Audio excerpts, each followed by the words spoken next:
And despite the increasing number of COVID-19 cases in Nigeria, there are still some people who think this is child's play.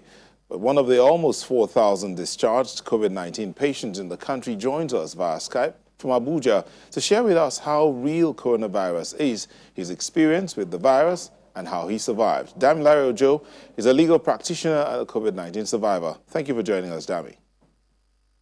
Hi, good evening. Dami, talk us through your journey. How did you contract the virus? To be honest, I really don't know how I contracted the virus. I still try to remember or know how, because I can't remember coming in contact with anyone that confirmed COVID-19. So I really don't know how. Really don't know. So when the symptoms started, what was it like for you? Were you confused or what?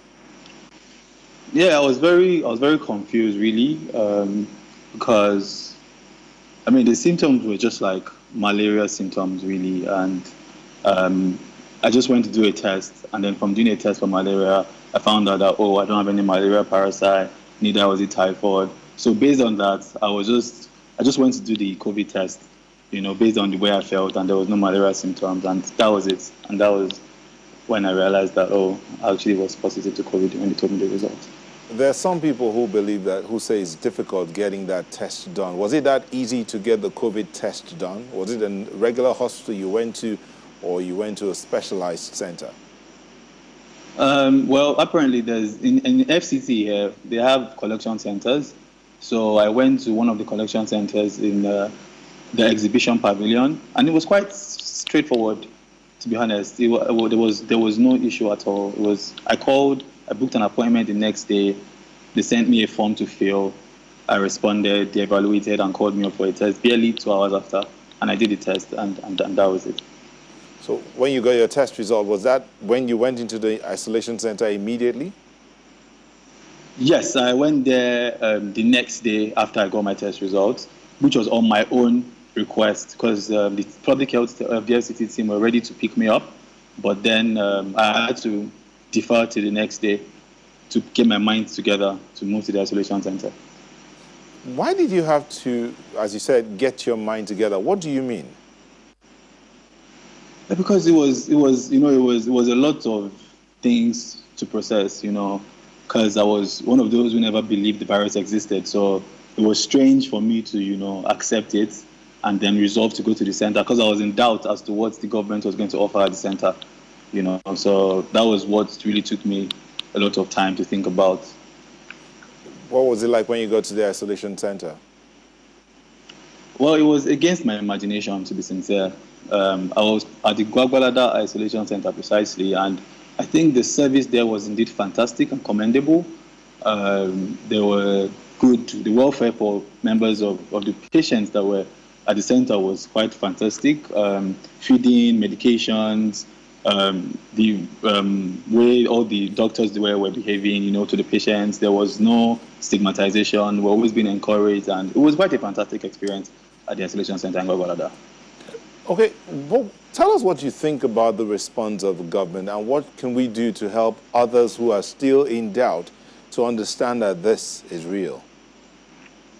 So firstly, as the regular Nigerian was in doubt as to what the government was going to do, I was impressed from when they came to pick me up from my house, to when they fumigated my house without me asking. They disinfected my car. They contact traced every single person whose contact I provided, did COVID tests for them. All of them, their test result is out now. The contact tracing team also came up to my house subsequently to follow up, with my neighbors and myself after I was discharged. The welfare at the center was fantastic. I think the government deserves a bit of credit for the good deeds with regards to my situation, and the response which I got was quite impressive. When you say quite impressive, going forward, now the numbers seem to be increasing, and then the lockdown is easing.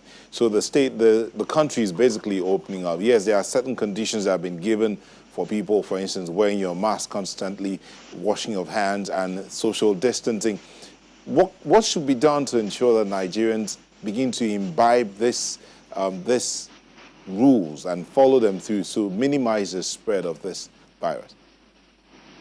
You know, it's really for people to understand that this virus is real and is really ravaging the system. You know, we might have to live by it. We just need to keep up with regular health precautions. Personally, I intend going on personal advocacy, you know, across the nation to various sub-regions in the nation via similar means that we're having this conversation now, enlightening the people, going on radio. Personally, I'm going to take on that to advocate, and I'm calling on other people who want to join me on this to let, you know, if Nigeria is ours, and we need to build it ourselves. And, you know, we need to all come together, even all recovered patients.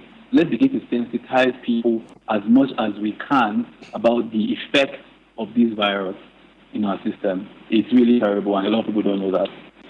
So I'm taking on advocacy personally to do that.